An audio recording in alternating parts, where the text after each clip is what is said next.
for our artists as well.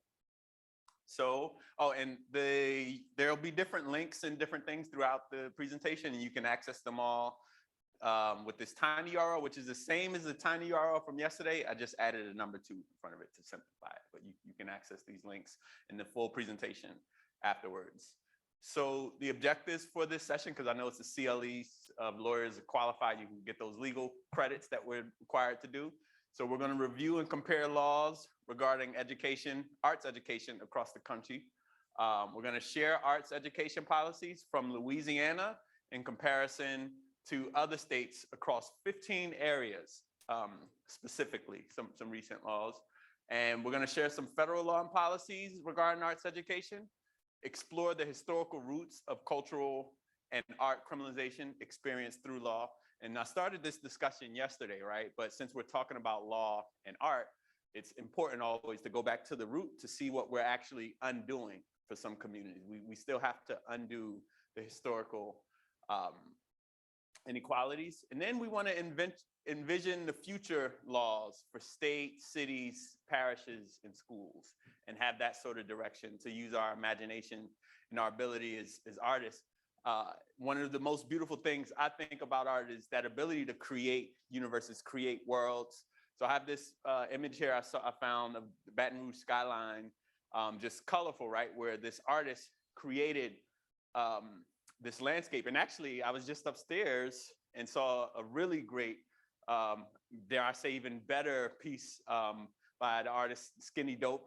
You know, it's a beautiful piece up there, local Baton Rouge artist, where he literally created this landscape of Baton Rouge, and you see it in these different colors, and you see the different areas and different things. And that's what, you know, art gives us that power to create universes, right? So in this session, we're all artists when it comes to law, because we all, one, are citizens in a democracy, right?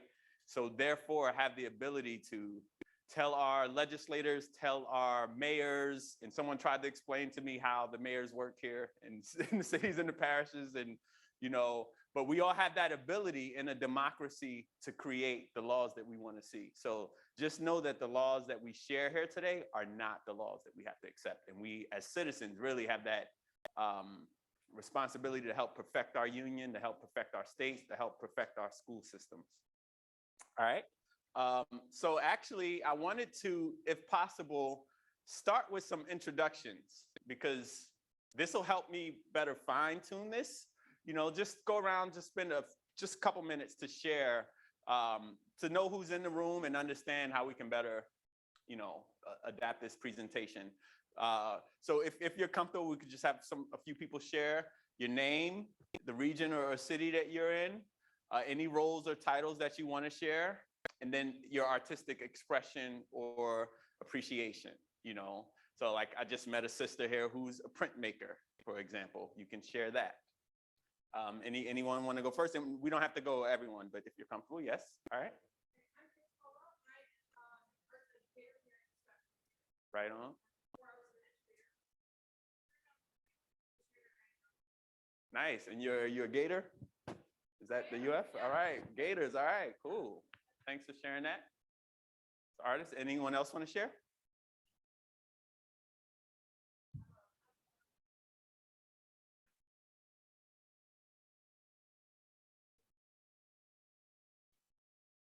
Nice.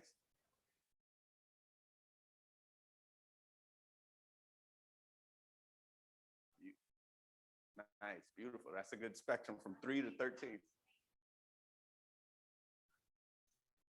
Ooh, you're an artist. Cool. That's beautiful. I feel like 3 to 13 too, you got a sandwich of those bad people. You know, it's like right after the terrible 2 and then right into the tweens, you know, and everything in between.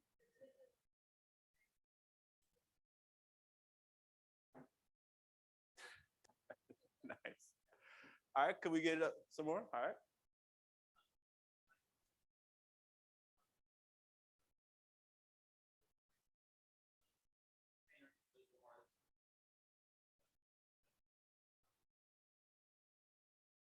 Nice, a scholar and a soul scholar. Ooh. And you're doing a session where some of your art will be displayed after the session, right?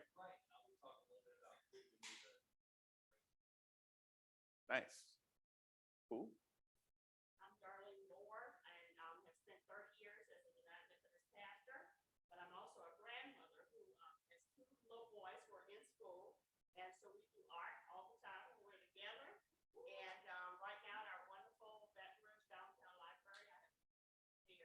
And also I'm a writer. And I recently, 2 years ago, came out with a book called Prayer to the Married Couple.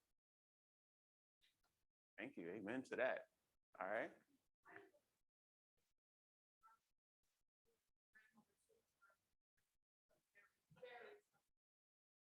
Oh, yeah. Let's give it up. My grandmama was the first artist. My grandmothers were the first artists that I met, you know, culinary artists, boy, throwing down in the kitchen. And shout out to the food in Baton Rouge. I should eat something aside from fried fish, but it's just so, it's done so well here. You know? All right.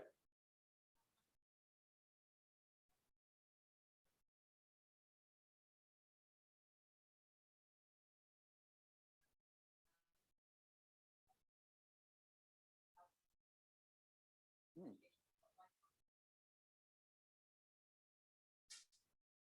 Beautiful. Nice.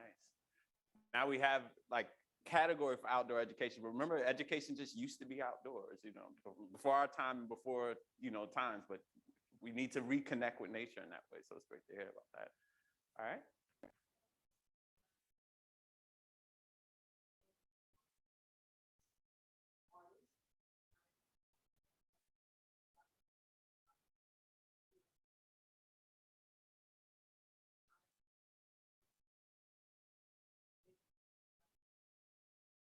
Yes.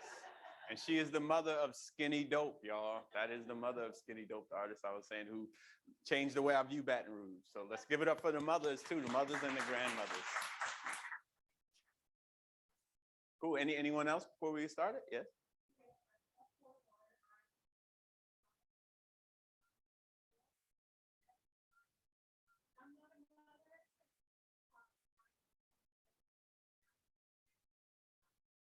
Ooh, nice. Cool. All right, and one more here, please.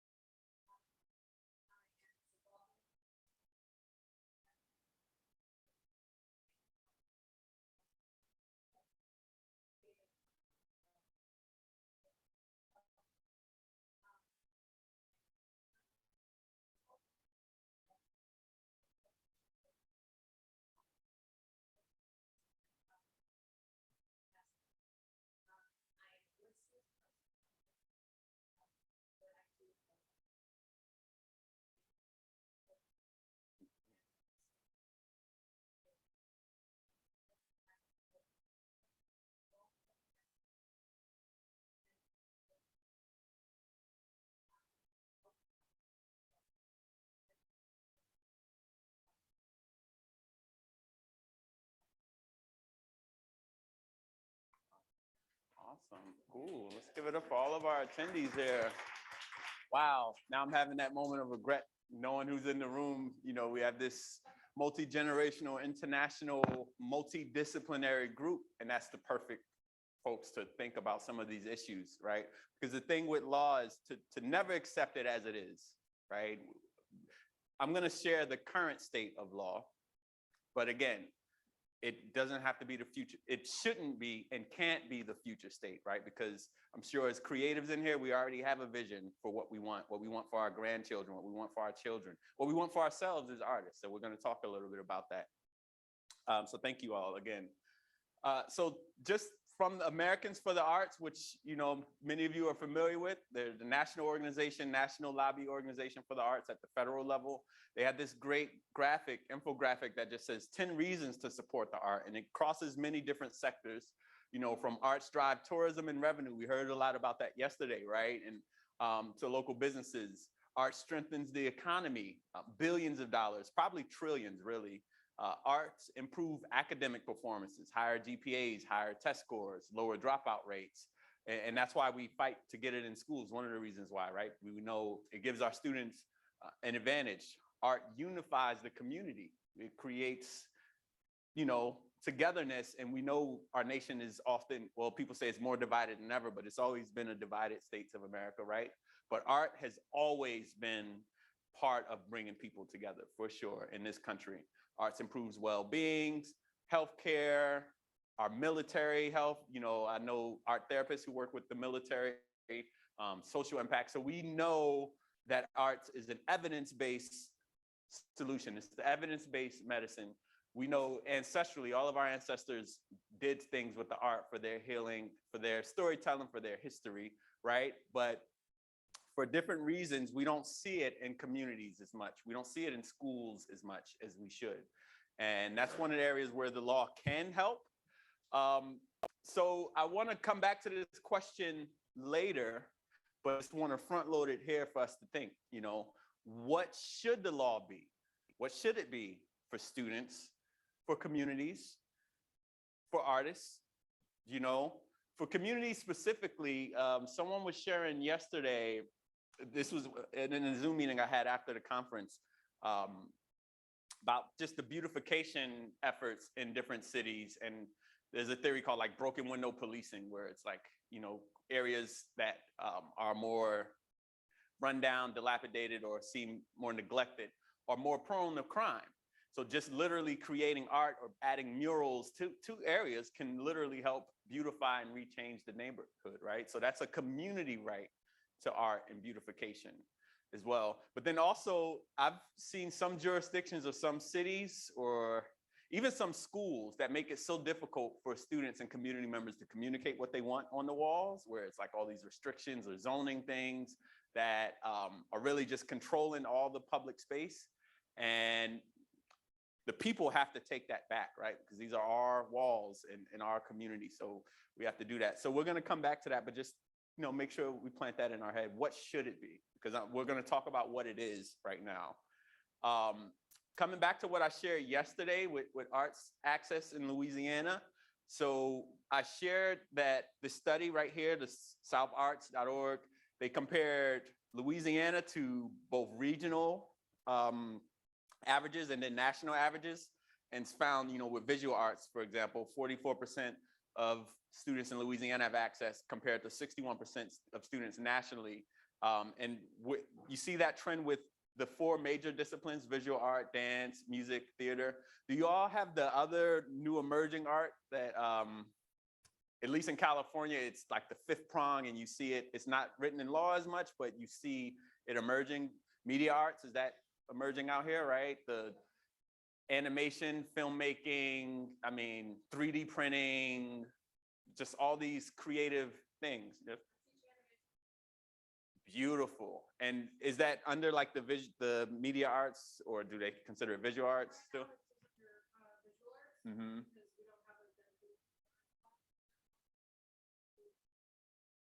Mm-hmm. Yeah, that's beautiful. You know, film editing and just different skills that our students can get paid for. You know, students can, that translate into careers. So this is what I was just saying. You know, it has the 4 disciplines, and it compares the regions. You know, it's just the South, other states in the South, and it compares Louisiana. And you see students in Louisiana don't have access to to art opportunities similar to neighbors in the South, but also similar to students all across the nation. And I mean, I just imagine every time I travel the world, you know, and I've traveled to 40 countries now, wherever I go, whether it's in, you know, South Africa, whether it's in Germany, whether it's in Japan, jazz is one of the most popular musics, right? Styles of music, and they study it, right? In schools. So students in Europe, students in Asia are studying or have more access to the art that came from this land, this corner of the earth, than the students in this corner of the earth. And that is a really sad injustice, right? Because it came from these areas, these streets, these communities. But also it's like that because other countries appreciate it more too, right? The arts are more prioritized, and education is more prioritized in other countries as well. You just see, you know, the investment and the way teachers are treated, and the way we view children as our future is taken more seriously. So I talked a little bit about this yesterday, but I didn't have time to dig deeper. And we have all of this research. The link is available at the end of this presentation. But I've been doing this project for a few years where I'm tracing the laws across the world that look at the roots of culture and art criminalization. So, and they span different countries, different states. So here in New York, in the United States in 1692, there was a law in New York that said if, enslaved Africans who make noise on the streets on Sundays would be whipped, right? So you couldn't even express different things. And we know Sunday is a spiritual day. It's a day for community. And yesterday I shared in Louisiana area on Sundays, they had Congo Square, which was the opposite of this, right? It was the one place, really, what I found is the only place in the United States, even though it wasn't the United States then, that actually allowed for enslaved Africans to create and make some noise there. Another law here, this is in Martinique, so because I know the French influence is really big here, and I actually had to translate this from French, because this was the words from a priest who was in Martinique at the time. At the time, it wasn't a country, it was just essentially priests and different colonizers there with running plantations, and there was no official law, but there were informal laws. And this priest said, he was commenting on the enslaved Africans and their traditions. He said, dance is their favorite passion. There's no people in the world more attached to it than they are.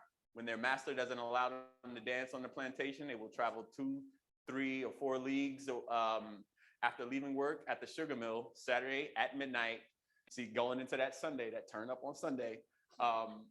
Saturday at midnight to be somewhere where they know there's a dance. Laws have been passed in the islands to prevent these calendars, not only because of the indecent and lascivious postures, lascivious, thank you, postures of this dance, but also to avoid the overly large congregation of slaves who, finding themselves so joyfully thrown together, usually under influence of brandy, could stage a revolt, an uprising, or thieving raids in order to make them, now this is a new sentence that gets into the cultural genocide, in order to make them forget this infamous dance. They have been taught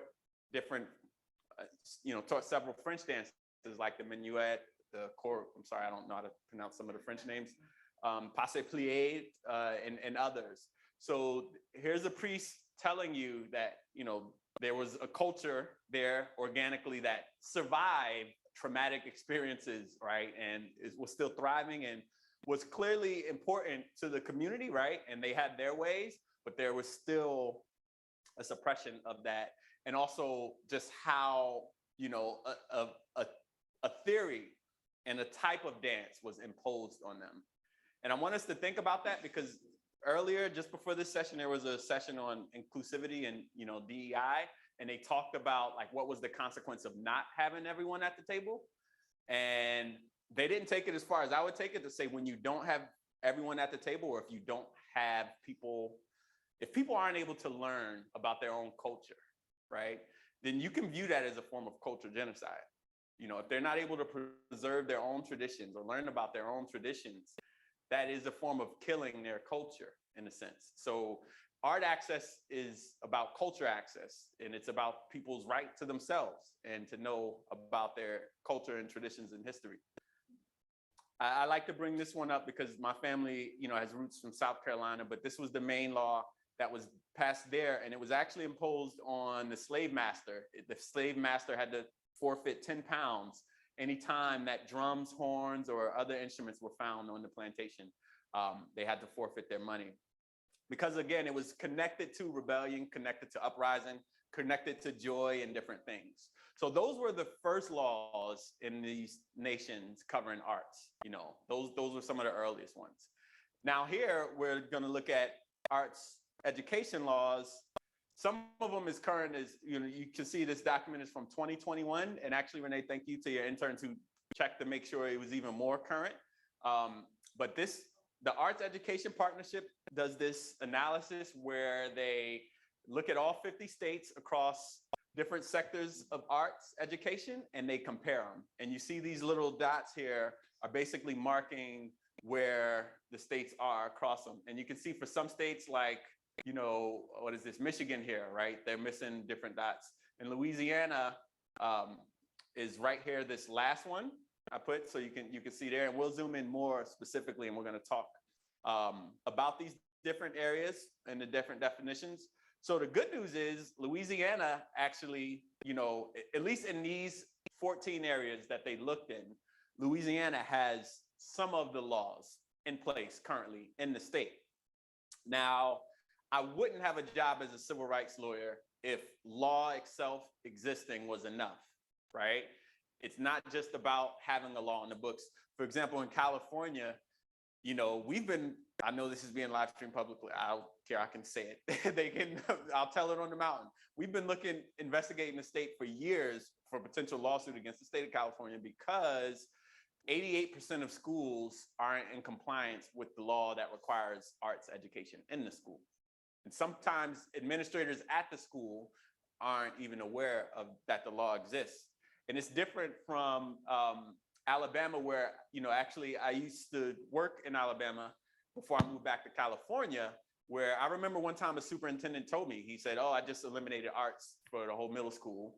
And, you know, he wasn't bragging about it. It was just a tough decision, but they were faced with other tough decisions. And, you know, art is often one of the first things to get cut. So he told me that, you know, through his teeth, like, and I was just kind of shocked, like, oh my gosh, you know, that couldn't happen legally in California, or shouldn't happen legally in some states. And an education administrator wouldn't be able to tell you, like, I just eliminated this whole department, this whole sector, you know? But again, it's not just the existence of law, but the A word, you know, accountability. People don't like that sometimes, but we have to say laws have to have teeth too, because, you know, what happens when there's not compliance? And, you know, not saying, you know, I don't like punishment in general. Like, punishment alone doesn't change behavior. You know, it creates resentment and that sort of thing. But how do we hold systems accountable when they're not doing what they're supposed to be doing? And then also, if it's from, sometimes the school may not have art, like the superintendent said, because, I mean, they had many other issues. To have portable water was one issue that they had, right? So if you have to choose between art and water, you should choose the water. It's definitely understand. All right, so the 14 areas here, some of them is arts as a core academic subject. So just in law stated, like, this arts are critical, important. Early childhood arts education standard, and you can see most states have something there.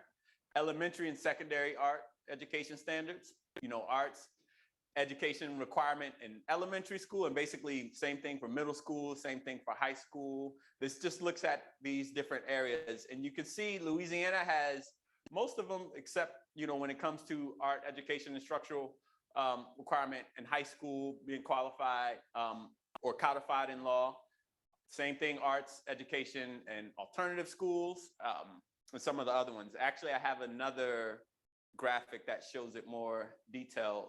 But before I go to that graphic, I'll just share, like, and you can access this in the presentation, you know, in the link I shared as well. Like, if you want the specific definition for those categories, you know, arts as a core academic subject is basically the state defines art, like I said, as a core academic subject, because in some states it's actually still not, you know, art. It's enrichment, right? It's something extra. It's the cherry on top if you can get to it, but it's not a core or academic subject. And actually, federal law just for the first time acknowledged that arts was a core and academic, well, not academic, but a core subject just a few years ago. So, but some states haven't done that individually. Louisiana has, you know, Louisiana has. Other areas, this is actually one of the newest areas, and very few states have this, but arts and STEAM diploma seals, you know, so STEAM, the science, technology, engineering, used to just be math, but now when you insert the A, you know, you insert the arts, because guess what? Science is math, science is art, technology is art, engineering is art. Art is actually in every discipline, right?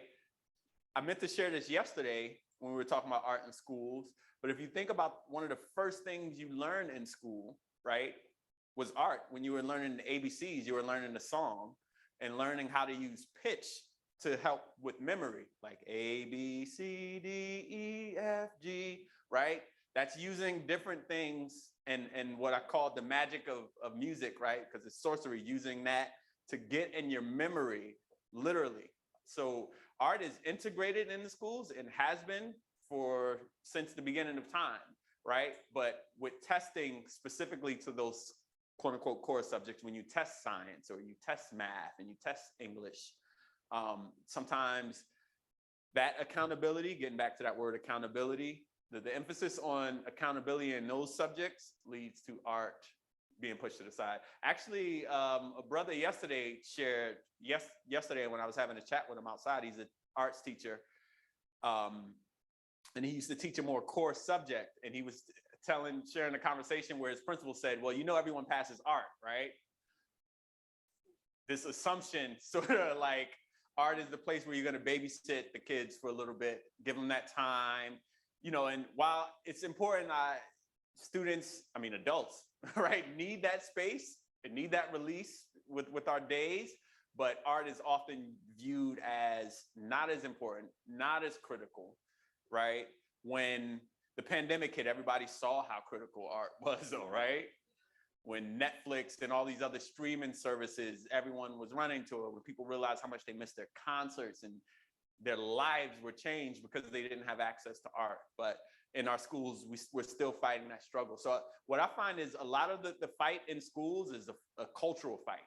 You know, it's a cultural fight within the institutions to get them to understand that art is more than just something that a student can do for 45 minutes once a week, you know, or something that students can do in between math and English, essentially. It's a lot more than that. So not a lot of states have this one. I think almost no states really have it.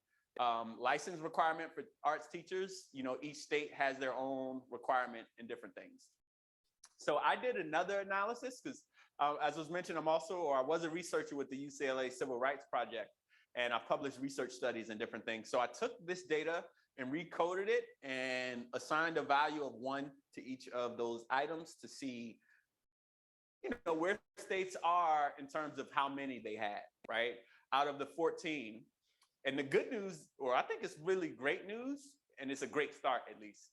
But again, we're not going to accept this as what it has to be. But Louisiana, as you can see here, was one of only 3 states in the nation to have 9 or more of these 14 areas here. So just going back really quick for you to see, out of these 14 areas, you know, Louisiana actually has 9. So it's only missing, you know, 5, not only missing 5, because it could have all 5, right? But I know I had an assumption that Louisiana wouldn't be at the top of the list. And I had an assumption that California also wouldn't be at the top of the list, or one of the states where you see a lot of states, almost like a fourth of states have 8 or more. That's like a good number. But I didn't think California law would be that great because I'm fighting to change it as well. But Louisiana is up there. So for some good news, let's give the state a round of applause. The legislators who worked to make that happen, and some people in this room probably fought to make that happen, right? Now, like I said, though, law itself is not enough, right? Without monitoring, without support, without funding, right? Unfunded mandates.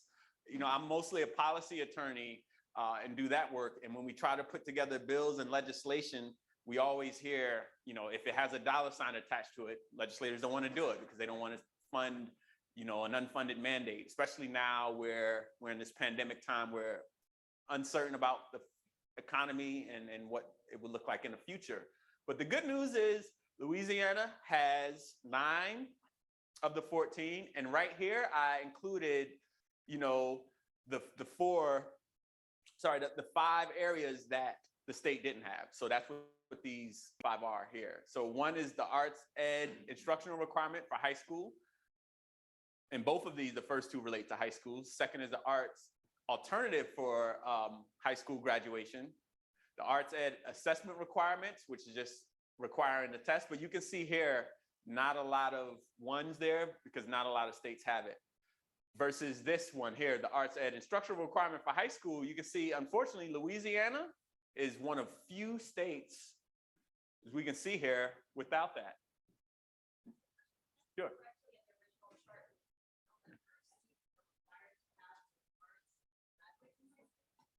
Right. In the original chart, you said?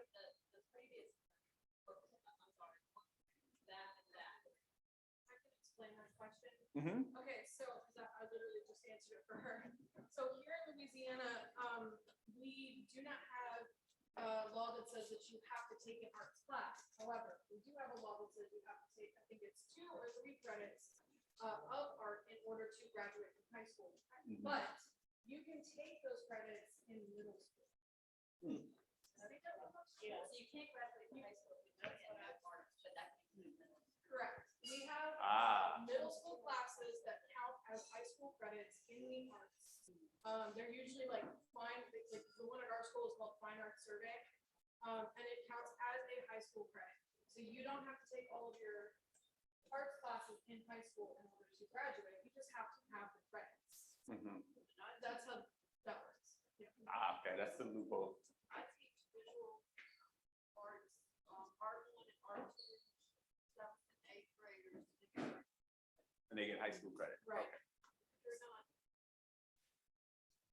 And I know it works like that sometimes for math as well, like algebra Yeah. as well. But I think the point is you can still go through your whole 4 years of high school in Louisiana without an arts course, and it's all good, right? The other caveat to that law that we have is that it's very open to interpretation as to what your art credit is. So it could be any number of things that count as an elective. It's not necessarily art. Really? Yeah, Okay. so for example, there are still, we do still have, I think McKinley High is the only one that still has like a kind of shop test class. That counts as an As elective. an art? So it does count as an arts, it fits that, but it's not actually a visual arts class. Like auto shop class, you Yeah. mean? Yeah. Yeah, loopholes, right? As a lawyer, we know those loopholes. Hey, as a student, I know those loopholes, you know? But what do you all think about that? Reflections. Do we think our students should our schools have that requirement for at some point in high school? Like raise your hand if you think that should be a requirement that at high school, you know, more explicitly. Okay. I see most of the room raising their hands. And I'm sorry, Gator, what's your name again? Oh, Paige Colwell. Paige, thank you, Paige, for sharing that knowledge. And, you know, and that's why it's really great to have practitioners in the room always, right? You can never just have people with knowledge of the law or policy or just politicians. You always need practitioners in the room. So thank you for bringing that knowledge. And thank you all for sharing. This is definitely an open space, right? Because you all are the experts on Louisiana, right? Just because I had catfish a few times, you know? All right. All right. Okay, so I work in a private prison. Are the laws the same for us? Nobody's ever answered that question. Right. Now, if I went, please don't tell anybody this, but if I went home, if I went to my school, they're gonna tell me one thing. Right. What's the truth? That is a really critical question. Paige, you have thoughts on I that as can well? answer that question too, yeah. So, Paige, you want to just like come up here? They were telling us, you know, oh, well, everybody's everywhere. Yeah. So the answer is both yes and no. okay. So it kind of depends on which law it is that you're looking at. Your graduation requirements though are going to be the same. So, yeah, because so your kids are gonna have the same amount of credits in order. Yeah. So what's a no? What's the no? So the no is depending on what classes you guys offer and what, because y'all have religious. Mhm. So those are how. Okay. You got it. Yeah, and that's also another category or gray area with the law, charter schools, you know? And I know, like, I think in New Orleans, isn't it like 100% charter schools, right?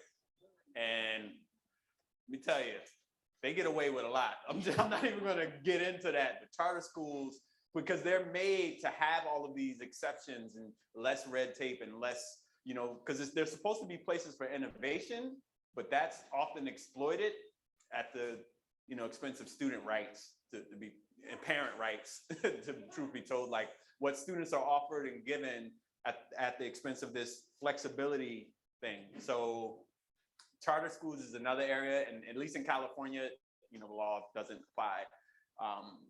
equally in a lot of sections of the ed code. So if you're in charter schools, that's an issue. But the good news is, and actually I saw some data for Louisiana specifically, it showed that charter schools actually may be offering art more for some, in some areas, because they sometimes have magnets that focus on art. Especially in Louisiana, in New Orleans, where they have like bands that do parades at Mardi Gras and different things like that. So it's more integrated in there.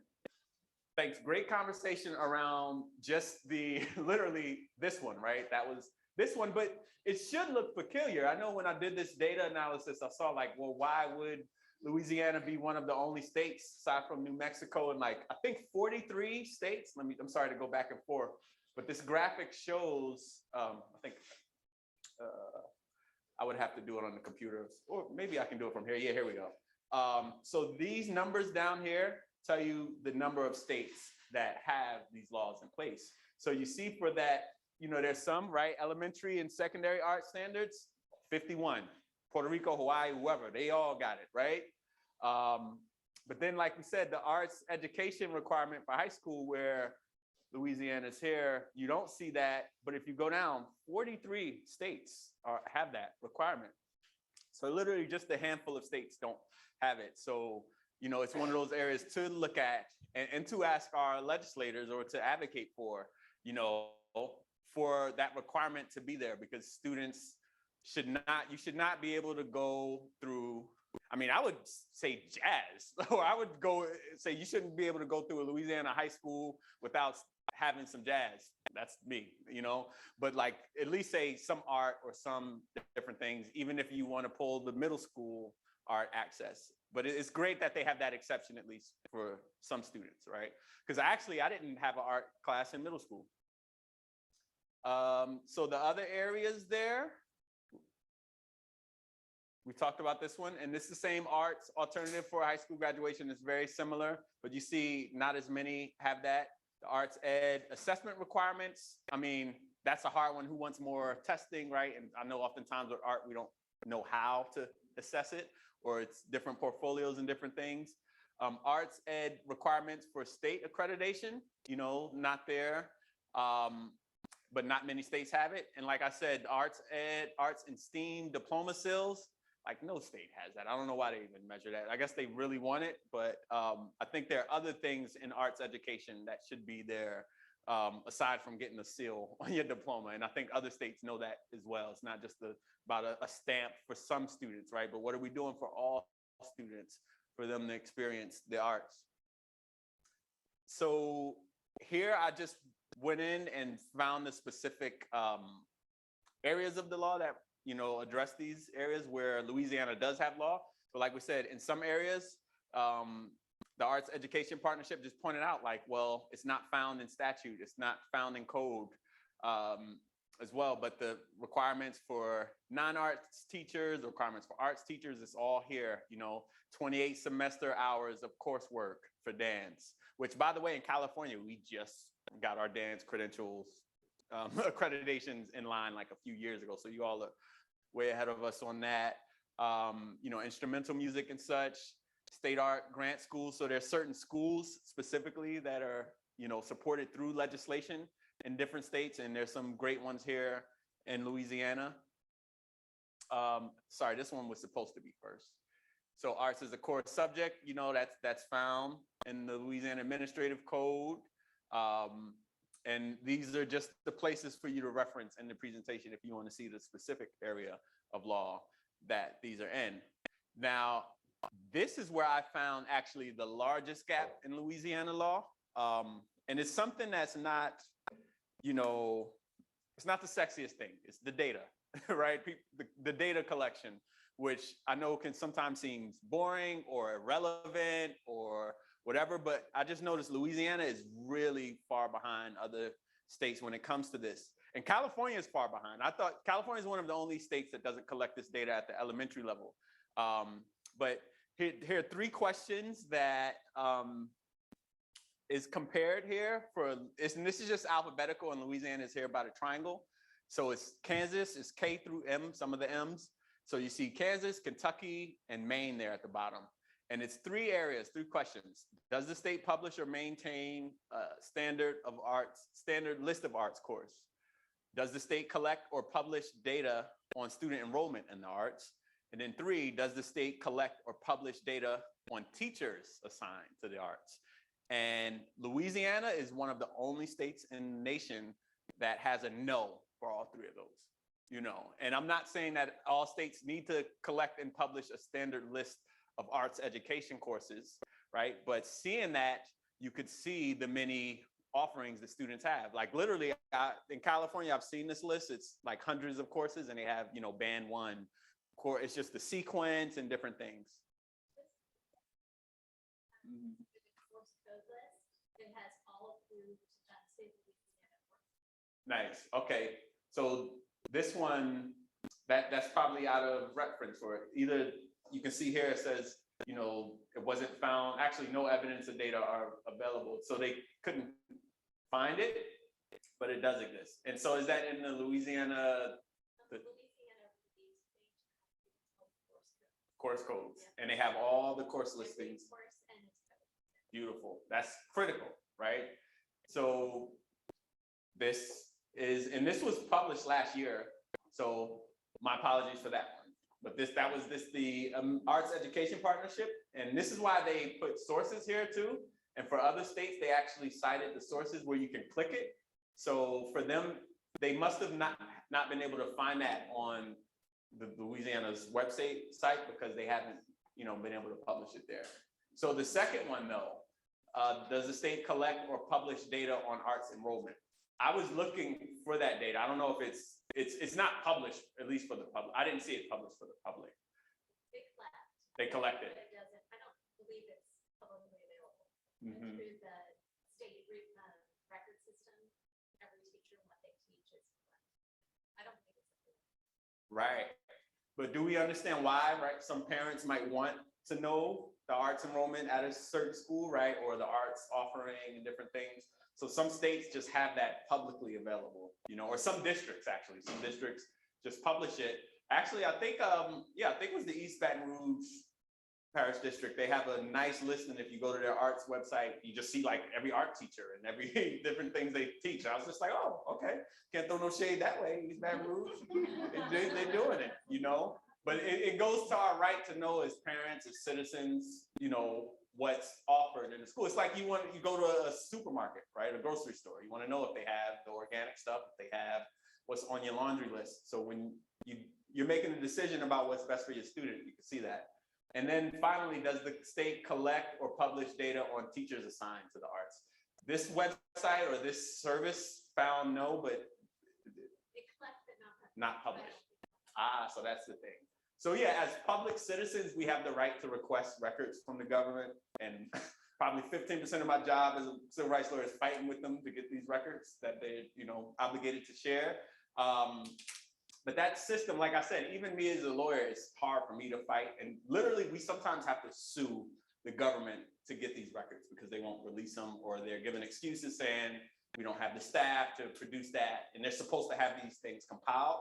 But it's important for us, you know, and even foundations, right? If say a foundation wants to invest in a school with the lowest arts enrollment, where can they find that information, right? So the state has to make these things available for folks.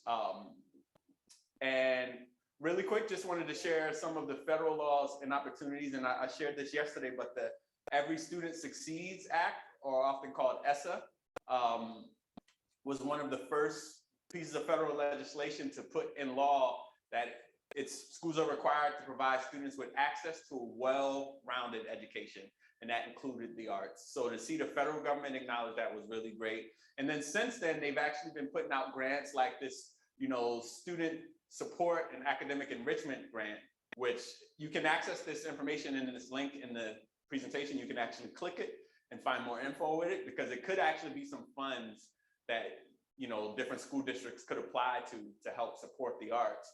But federal law now acknowledges that the arts are critical to, quote, a well-rounded education. In other words, if you don't have arts, you don't have a well-rounded education, right? I don't know what you got, but it's like the orange drink and the orange juice, right? It's just like, you might have orange drink if you don't have arts education.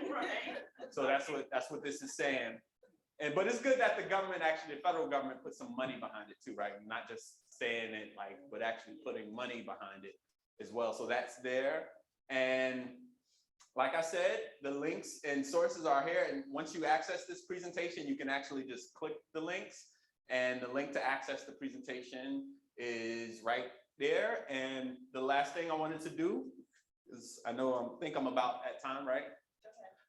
But I wanted to talk or come back to that question we started with, right? We showed what the law is, right? But let's hear something about what the law should be, right? What it should be for students, for communities, for artists. You know, should there be more funds to support community centers? I know that's like an easy thing. Everyone's yes, more money, yes, right? To support teaching artists in becoming teachers, you know, credentialed or certified teachers. But what do you all think are some of the areas that need addressing with law or with more practice?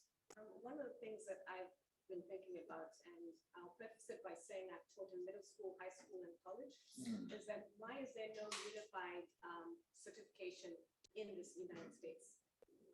Because I'm thinking about, in particular, during COVID, when I was given a fast provisional license in my state to teach English.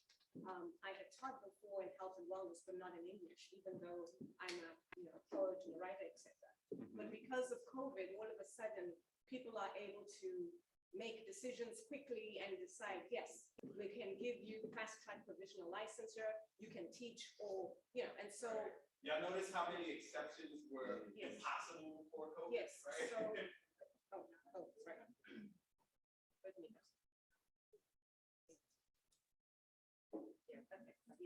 So thank you. So I guess my question is, what are the rules and regulations? Could that happen? Right. Is it of interest? I mean, it is for me, because when you're thinking about teacher shortage in different places, in different subject matters, this would really, I think, help and alleviate that issue. Agreed. And, states' rights, right? That's the thing, because even, most states want to have that control to say, well, this is what we need for a teacher. And I'm someone, I've held teaching credentials in New Jersey, in Florida, and California. And it's all very different, the requirements. And then I've done the work in Alabama where you can literally become a teacher with just, in some ways, just a high school diploma in some ways, So the standards are so different, but there should be a national standard. Okay, can you hear me? Okay. Yep. So I agree with you, first of all, because yes, that's a thing. And part of that leads into, we have an issue here, and it's across the nation, where there are gaps in arts education. And so there are kids that come to my middle school class that have never had an arts class before, ever in their whole life. But then there are kids that have been in art since pre-K. And so they have, in one classroom, kids who are all the same age who are at varying levels. And that's detrimental to my kids' emotional health and to their self-consciousness and their development of their confidence. At middle school, that's really integral. And so that puts a lot of stress on me as the educator, because I have to tier my lessons to accommodate so many different levels, which is something that all teachers have to do, but not to the extent that arts educators have to do. Yeah. And so we need a standardization of a curriculum across the board, to where these kids have to have these classes and they have to meet these certain points. And I know a lot of teachers don't like that, because they don't like the idea of someone coming in and saying, you have to teach this. There's got to be a way to do it so that it's not detrimental For the students. It's necessary.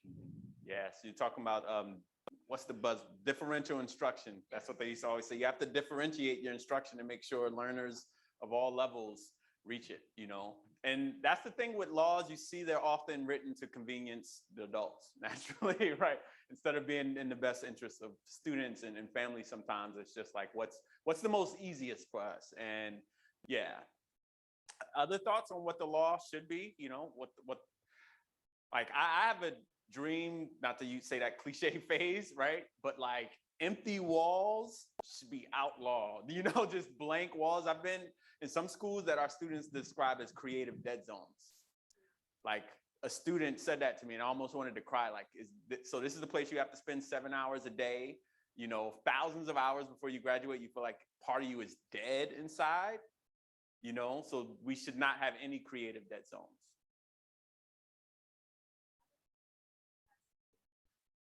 Working artists as teachers, because I think one of the joys of being at the New Orleans Center of Creative Arts is that the expectation is all of our teachers are working artists. But what they bring into the classroom is not only the technique of the art, but the business side and what it means to be an artist every day and the activism around it.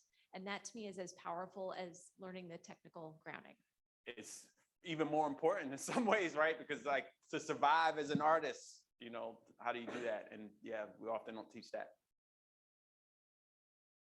I'm sorry, I just really love attention. No, I'm kidding. I actually want to piggyback off of what she said. One of the reasons why, and I'm a little biased here, okay, but one of the reasons why EBR here, specifically East Baton Rouge Parish, has such a strong fine arts department across the parish is because most of our teachers, our art teachers here, started as working artists. I myself started as a working artist. So, and then went into teaching. And that is why our arts program here is different than pretty much everywhere else in Louisiana. Yeah, no, I was noticing that when I saw the fine arts webpage, you know, they had all the pictures and the information and stuff. And all artists, even when they start teaching, they don't stop being an artist. They might professionally stop, you know, performing with orchestras or different things like that, right? And can't practice as much, but it's not like they just kill that part of their soul that was an artist. As you all know, you can't do that as an artist. You know, even me as a civil rights lawyer, like some nights I'm up 3 a.m. because I have to create art. You know, I have an idea, a song or something I have to create. So we can't suppress it.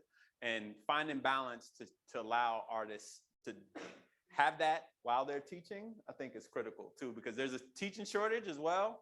And I know in the arts, you know, like some of my friends that would make amazing arts teachers, they're in their arts or as an artist, you know, trying to focus on that. So I think finding ways to balance it. I want to see equal arts access. Yes. From what I see, I teach at the University of New Orleans, but with the K through 12, the school system, some schools have almost no art. Right. And it's usually the wealthier schools that have art the whole way through. And the poorer schools have nothing. Nothing at all. No instruments, no opportunities. And what they do have, if they have it, is limited. Exactly. That's critical. You know, art gaps, they're art deserts, because those students at the well-to-do schools, they're literally getting a competitive advantage for life when you have access to the arts. And we know there's still community arts that are going to happen organically. You go in New Orleans, you go down, you know, the French Quarter, like you just see community arts thriving separately from that. But students need, like I shared yesterday, some students are geniuses and they can demonstrate that through the arts in their school. And instead they're just not given that opportunity. So yes, arts access. I would love, I've never seen any state do anything about that. And it needs to happen. It can happen with a simple grant, with a state law just saying, here's a grant to provide, you know, funding for schools without arts or with less arts. And that will literally just help raise the bottom so that more schools have access to it. That's all it takes. All right, cool. So thank you. This has been a great session where we actually used our artistic skills to create and think of some of what we should have. And this shouldn't be the end of the conversation, right? So we should continue these conversations. And it's just been an honor to join you all once again and help facilitate it. Thank you all.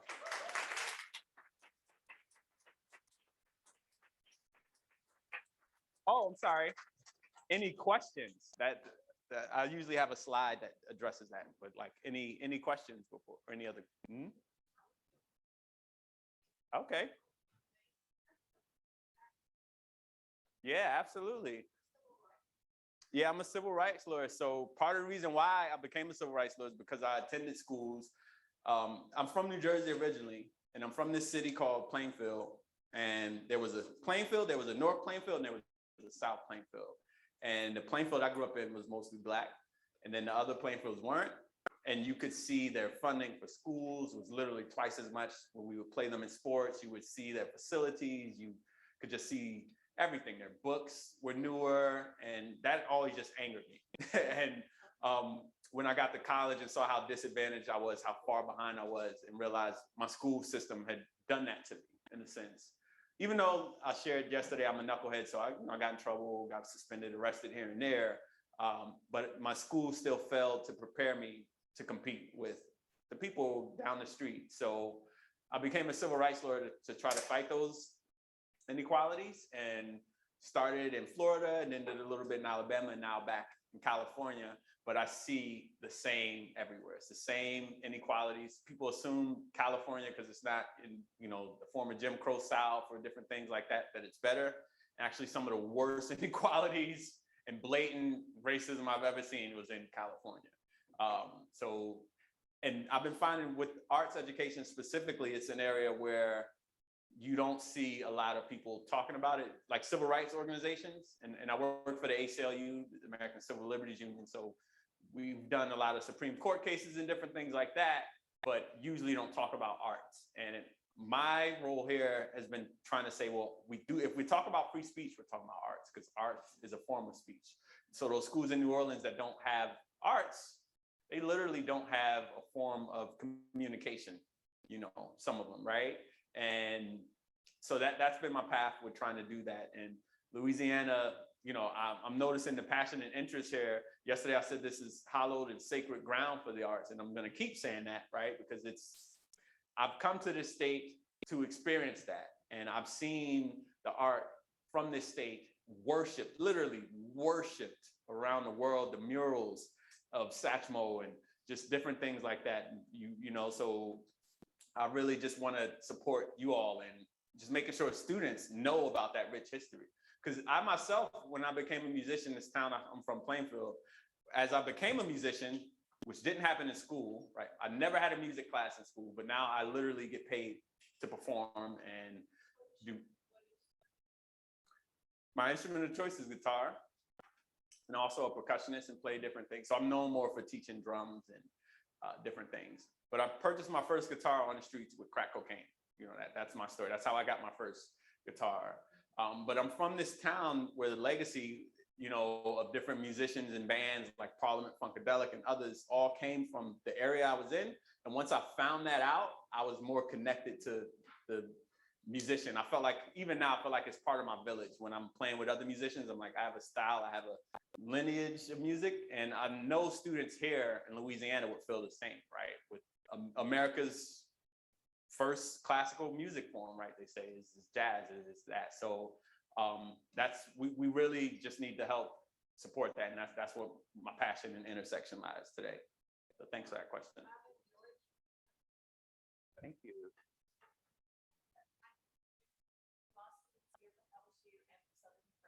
Nice. What advice would you give, you know, how in law school sometimes it's hard to have any focus because it's like boot camp almost. Yeah. What advice would you give to those students who are here today?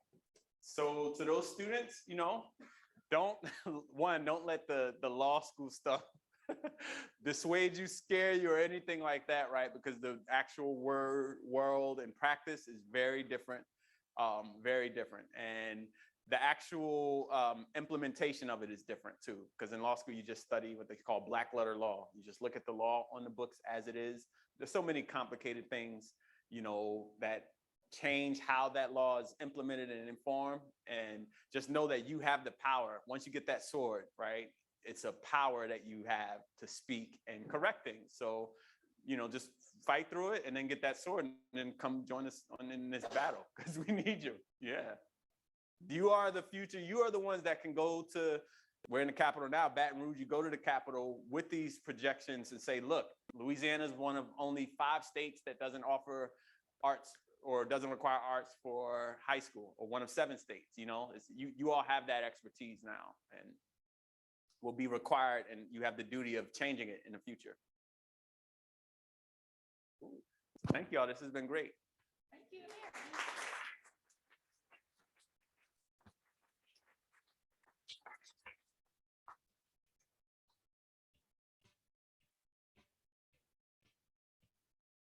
lunch is served in the back. Go have a good lunch.